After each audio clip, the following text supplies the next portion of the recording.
Welcome in, everyone, to Byrdstown, Tennessee. We're glad to be here at Pickett County High School as we get ready for basketball season here in the Upper Cumberland. Joined now by head coach Lee Amonett of the Pickett County Bobcats, and we're really excited here at UCR. Obviously, we're back here for the third year being the exclusive broadcaster with the Pickett County Bobcats, and excited to see the Lady Bobcats and Bobcats again this season, Coach. Absolutely. It's an exciting time for Pickett County basketball. A lot of change, a lot of new faces, hopefully some similar results as we've had in the past. But it's a good time. It's a good time to be a Bobcat. Not too many times that both head coaches are coming in being first-year head coaches. Obviously, you've been with the program for a while now, being an assistant here with the boys' side, but taking over for your brother Joseph from a year ago, going to be a little bit different. No Jacob and Eli for the first time in a while. They've been here for the last 4 years. What does this year's boys' team kind of look like coming into this season? We are going to be very talented. It's going to be extremely interesting with a coaching change. A lot of these kids have had my voice in middle school and on the bench for the last few years, but the primary voice has still changed. Losing a player like Jacob and with Eli last year, that's a big void to fill. We come back with Nathaniel Cobb and Cole J and the kind of years that they've had would get any coach pretty excited. We've got some kids that people haven't seen. Brody Pryor and Abram Phillips are sophomores that didn't participate last year. They've worked really hard. They're really talented kids. Kelvin Cobb, Nathaniel's younger brother, is a freshman. He's a skilled player that can shoot the ball. He's about 6'6" now. We expect some big things out of him. And then Brady Evans and Max Moody coming back played big roles on the kind of the dirty things in the game. They bought in to playing defense and kind of what needed to be done. But the look is going to be a lot different than I feel like where we've been the last 2 or 3 years. And we're going to have some length that I don't think we've had recently, some size. For you, I mean, what's this like now being the head coach here at Pickett County? Obviously, you've been here your whole life as well. Your brother is head coach for the last few years. I mean, how excited are you to finally be the head man? I am extremely excited, and I don't know that it didn't take me until now to get there. It kind of happened fast. At the end of the school year last year, with going into tryouts and getting ready for camp, and camp was a bit surreal for us because Joseph had kind of captained the ship for so long. And then the kids coming up with a lot of underclassmen, it was some unknowns. But the way we played at camp, each camp we went to, I got more excited. And then finally, after summer, and we got back in school, and these kids have worked really hard conditioning, it was easy to get excited, and the reality of it now is here. I never thought I would be the head coach at Pickett County. Not to say that I didn't want to or dream of or something, but it's just one of those things that I never really thought about. It's been a great program for years. You know, Charles Mitchell was kind of the early 90s with a lot of success and a state champion and a TWSAA Hall of Fame guy. And then Joseph comes in that is as successful a career as we've ever had here, and they kind of encored that with his ability to coach and the success he had. So it's big shoes to fill. I feel that we're up to it. And when you've got the kids that work as hard as our kids are working, it's easy to get excited about getting in that position. Now, Joseph was really animated on the sideline. It was. For the last few seasons. It Can we expect the same from you, or is it going to be a little more tame? So that'll be interesting to see. At times I may be a bit more flighty. At times I may be a bit more laid back. I'm a passionate guy, you know. You don't really have to wonder how I'm feeling. I don't necessarily hide at the best. I kind of go with what's right in front of me. But it's definitely going to be a topic of conversation, you know, to see kind of where I'm at with keeping it reeled in. Well, of course, we'll get to see Coach Amonett on UCR all season long, the exclusive broadcasting partner with the Pickett County Bobcats. I'll be on the call for a lot of those games as well. Excited to be back in Byrdstown and calling some Pickett County basketball. Talking with head coach Lee Amonett of the Pickett County Bobcats. Coach, obviously, very good season a year ago. You guys go 25-7, make the state tournament, district and region champs on the way through there. And you mentioned maybe going to have a little bit more size coming into this season. What are some of the differences we can expect to see on the court this season?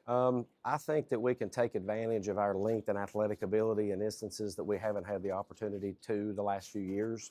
I think that's going to allow us to experiment with some things defensively that we might not have been able to do before. And at the end of the day, it's hard to guard 6'6", and it's hard to shoot over 6'6". You know, size has its advantages. So I'm anxious to see if things that are concerning that we've had to really focus on before remedy themselves with that. I think it opens another door for us. This district obviously changes a little bit as It well. does. Gordonsville moves districts. They go on the other side of the region, but Jackson County now comes down from Yes. the 2A classification a year ago. Yep. They returned everybody from that team that made the state tournament as well. Final Four team in It's a 2A. very talented Jackson County team. When you look at this district, obviously you guys are picked to finish high in the district as well. What does the makeup of this district look like to you guys, and what do you expect to do in this district this season? So Jackson County was picked preseason #1, as I felt like they should have.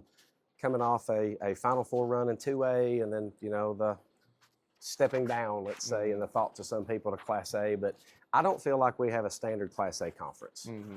If you look at where Clay County's been in recent years and where we've been in recent years, and then you put Jackson County into that, Clark Range is returning almost everybody. They also got a transfer from York. Clay County's always athletic. Coach Edwards does a great job. I think the conference has some of the best coaching, top to bottom, from a conference anywhere in Class A. I am excited to see how our kids respond because their expectations are really high. I think that Jackson County is going to be seasoned, returning their top 6. I think that we're going to have, 3 kids basically in the rotation that haven't played high school basketball yet. So my honest expectations early, I would think they may look a little more dominant, but after Christmas, I think we've got a higher ceiling. Before Christmas, you guys have some fun games. Obviously, you started with Smith County. You've got some 4A teams in Mount Juliet and Oakland in there playing Eagleville and Stone Memorial again this season. How do you hope those games kind of prepare you for that district season? We didn't hold anything back on the schedule. We had a team drop us that would have been a home game. We filled that with at Oakland. So we're rolling out with Mount Juliet and Oakland in the first few games. And they've got one of the more exciting players in the state. They do. Our non-conference, I think we play Jellicoe at Thanksgiving and Eagleville and a home and home are the only Class A. Eagleville is going to be really, really good. They lost one senior. They've got a big coming back to fill that spot. Eagleville's a team that's going to be really hungry, and I expect to be playing really late in the year and a task for somebody in Murfreesboro. But I feel like that if you're going to get to that point, the expectation's got to be there throughout. So each week is an opportunity to get better. Each week is an opportunity to be tested. And with Class A basketball, if you're going to be playing in the final couple of games of the year, you need to play some 3 and 4A schools throughout the season to get there, and we're doing that. Coach, just a couple more questions for you. I want to ask about that point guard spot. Obviously, your nephew and Jacob was the point guard for the last couple of seasons, scored a lot of points last year as well. Who's going to be stepping into that point guard spot, and how do you try to replace the scoring that he's leaving behind as well? Yeah, so great point. I felt like he had the best season in Class A last year. He was runner-up for Mr. Basketball. The other kid had a better career. I felt like he had a better season. And when you have a point guard that's averaging 21 and 7, that handles the ball 90% of the time, he had senior leadership, was the positive voice in the locker room. He led on both sides of the ball. I don't know that anybody necessarily can be expected to step in and fill that immediately, especially an underclassman. Cole J will be the one. He'll run the point. He was really good this summer. He ran the one for us all summer. Offensively, we had some kids that stepped up and gave us some balance, which probably made that transition a little easier for him. His travel basketball team played him at the point all year. He had a really good season with that. So between what I saw from summer camps and what he did with his travel team, I have all the confidence in the world that we're going to keep stride there. The difference with a sophomore and a senior at the 1-2 when they're dependent on ball handling and scoring, having confidence in your teammates to know how to score when you get the ball back, how to know how to get the ball through the flow of the offense and not feel pressured, not feel rushed, and not get frustrated. And when you're playing the 1, a lot's on you. You're going to get tired. If you draw a tough defensive task as well, then the fourth quarter you've got to make sure you got enough gas in the tank to kind of manage that. But we'll put him at the 1, and then his complementary players I think can help. If when people tried to press us this summer, we wanted it. we liked it when they tried to pick the pace up. We capitalized on that pretty quick. A little less than 3 weeks away from that first game at Smith County. Obviously, first official practice doesn't start until Monday, but when you guys are able to get into practice, what are you guys going to be working on and focusing on leading into that opening week? So we are going to focus a lot on defense and rebounding. I'm fortunate enough to have kids that are really working their tail off on their own. So if we're coming in doing shooting drills, I've got kids that are putting an hour and a half in on their own. I've got kids hitting the weight room on their own. When we get to where we can practice, it makes an hour and a half extremely efficient because of all the things that some coaches may have to try to fix during that limited time with those kids. I don't have to. They're working on it on their own. Defense and rebounding is going to be our primary focus. It's head coach Lee J. Amonett with the Pickett County Bobcats. We here at UCR are really excited to get the basketball season underway because we're going to get to see these Bobcats a lot on UCR, being the exclusive broadcasting partner with the Pickett County Bobcats and Lady Bobcats. Season starts in just a few weeks, November 18th against Smith County. Coach, appreciate the time. Good luck this season. Absolutely. Thank you. The UCR does a great job. Happy to have you guys back. Back here in Byrdstown, joined now by the Pickett County Lady Bobcats head coach Brittany Cooper here in her first season with the Pickett County Lady Bobcats program. I'm Jacob Vinson with UCR. Glad to be back here in Byrdstown again, the exclusive broadcasting partner with the Pickett County Lady Bobcats. And coach, coming into it, it's your first season, first head coaching gig, and you get it at a pretty illustrious program here at Pickett County. How excited are you to be in this head coaching role, and how excited are you to be with the Lady Bobcats? Yeah, so I'm super excited.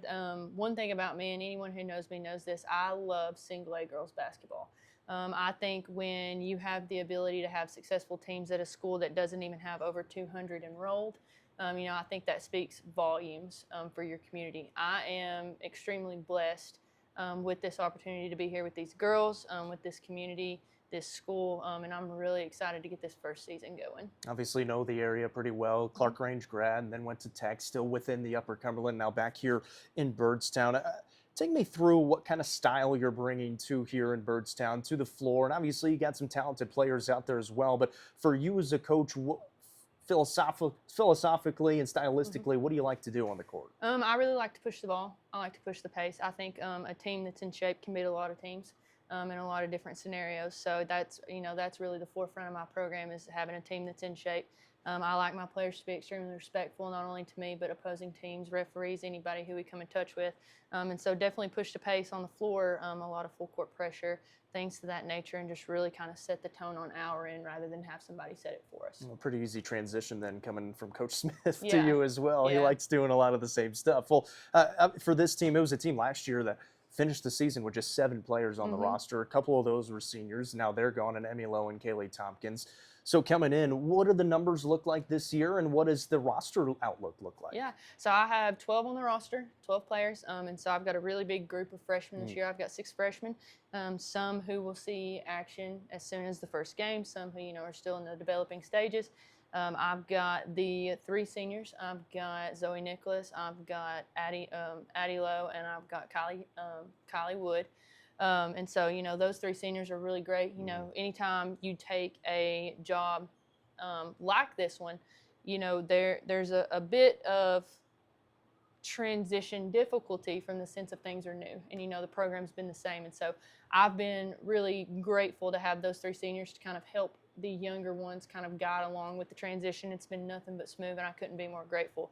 And so, with the 2 seniors that this program lost, of course, we're always going to miss them. Emmy, she was a great basketball player off the drive, very hard to guard. Kaylee made her presence known inside, which is very important within a team. And so, although we're going to miss those 2, I think that we found a way to really fill in those gaps of losing those 2 last year. You talk about that transition, becoming head coach here with the Lady Bobcats. Obviously, it's Brent Smith for the last forever. He was on the boys' side, girls' side. He's done everything here at Pickett County. What has the response been like from the community in Byrdstown and from the staff here at Pickett County? And I mean, have they made it easy on you coming in here, taking this head coaching role? Yeah, absolutely. I feel like it's been a very smooth and easy transition for me personally. Like you said, I'm an Upper Cumberland kid. Born and raised in the Upper Cumberland, played high school in the Upper Cumberland, college, and I'm back. And so I think that it was extremely important for me that I wanted my career to start at a single A Upper Cumberland school. And to have this opportunity with, just 1 year of assisting is phenomenal. And as far as with the transition, it's been extremely simple. easy. Community's been very supportive. We had our barbecue fundraiser 2 weeks ago, sold a record amount of tickets, and so it's been really great to kind of see that change. And it's nice to be somewhere where basketball matters and the kids matter above everything.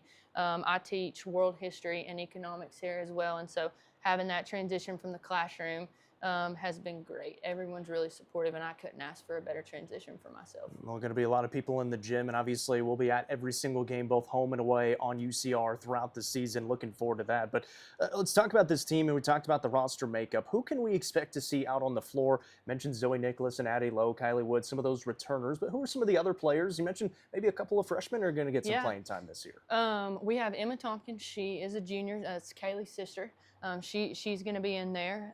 We have Star White. She's a freshman, big body, very talented.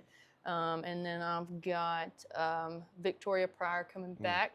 She's a sophomore. She's, really quick hands, really great feet. So, she'll be seeing some action too. And then I have Nora Pryor. Her mom is the coach over at the K8. She'll probably see some time too.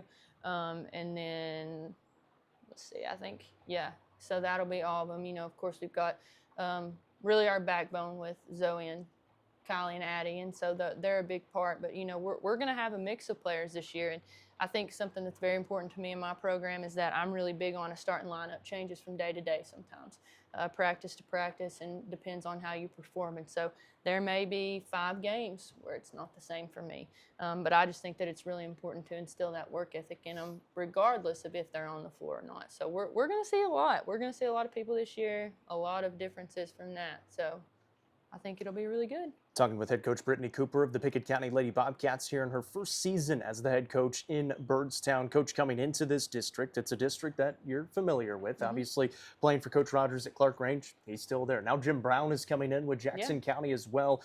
How excited are you to coach? Obviously, you mentioned just in single A, but especially in this district as well, and you get a coach against your former coach and Coach Rogers. This district is, near and dear to me. I played in it, and actually when I played in the district, Jackson County was in it.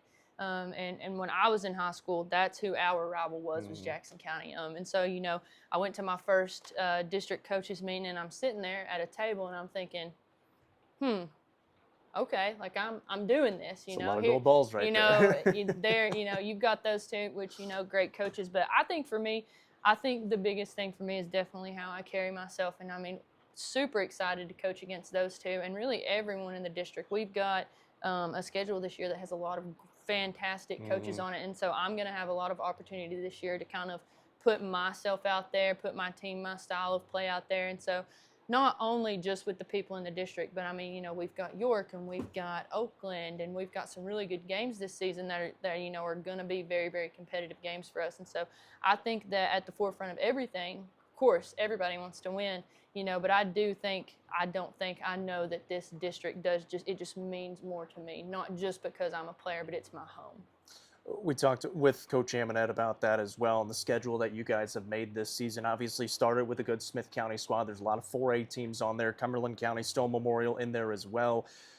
In getting ready for that district season, how do you hope it kind of prepares this team, and how do you hope it kind of prepares you for district play, playing those types of teams? Yeah, I definitely think, I'm sure all of you guys have seen what our schedule looks like, and definitely prior to district play, there's not any game that we have scheduled that's like, I can kick back for this one. Everything, it's going to be about the preparation from my end, how I prepare my girls, and I think as you look at that and you move on throughout the season, I think that that's the most important part of it. They're going to get that preparation. They're going to get that every game that we play matters mentality, but also having people who, I think we're going to be able to play with everybody, but from an outsider's standpoint or from a class standpoint should be better or more powerful. I think that that's going to do nothing but prepare us for single A basketball and our district schedule when that comes up. What are some goals that maybe you've set or that the team has set for this season? Yeah, I think the possibilities are endless. Of course, Emilo got injured last season, a terrible injury, and which she's doing great now, and we're really grateful and thankful for that. She's at college doing great, and I think for the girls, they feel like they were robbed.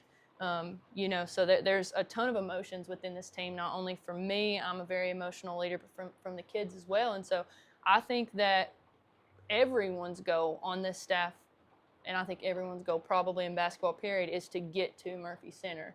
And so I would say that that's our very overall goal. You know, that's the peak of the mountain for everybody. But, you know, there's small goals that we have. I mean, from setting a goal within a drill in practice or just, you know, in the classroom. So we're very goal oriented, and I told them that, you know, I would do everything I could to get them to that goal, but they had to put the work into. And so I've not seen anything but positivity from them as far as that goes. So ultimately, I think that's everybody's goal. Of course, it's ours, but we just want to win ball games and continue to develop as a team throughout the season. Officially, you get practice underway coming up on Monday, and then it's about 2.5 weeks before that first game against Smith County. What are you guys going to be focusing on in practice as you get ready for that opening week? Yeah, I think, you know, it's a little crazy to me that we only get about 2 weeks. That's difficult to prepare a team. And so, you know, we've had conditioning since this summer. And so there's only so many ways I can tell the girls to run. And so we're all really excited to get to do stuff. But, you know, of course, we're going to have a lot of plays we're going to have to put in. We're going to have to spend a lot of time during practice learning plays, learning defenses, learning all the things that we are not allowed, you know, to put in during this time. We're going to have to really flip that script and get going on that as soon as Monday comes. And so we'll really kind of see what our style of play is looking like now that we've had all this time for conditioning and workouts, and, you know, really be able to put the pieces together and see what we're going to have. That's head coach Brittany Cooper with the Pickett County Lady Bobcats. Both the Lady Bobcats and Bobcats will get the season underway November 18th against Smith County, a familiar foe, and it should be a couple of pretty fun basketball games. We'll be there for the broadcast coverage, as always, for the last couple of years now, broadcasting rights with the Pickett County Bobcats and Lady Bobcats. Coach, appreciate the time. Good luck this season. Thank you so much.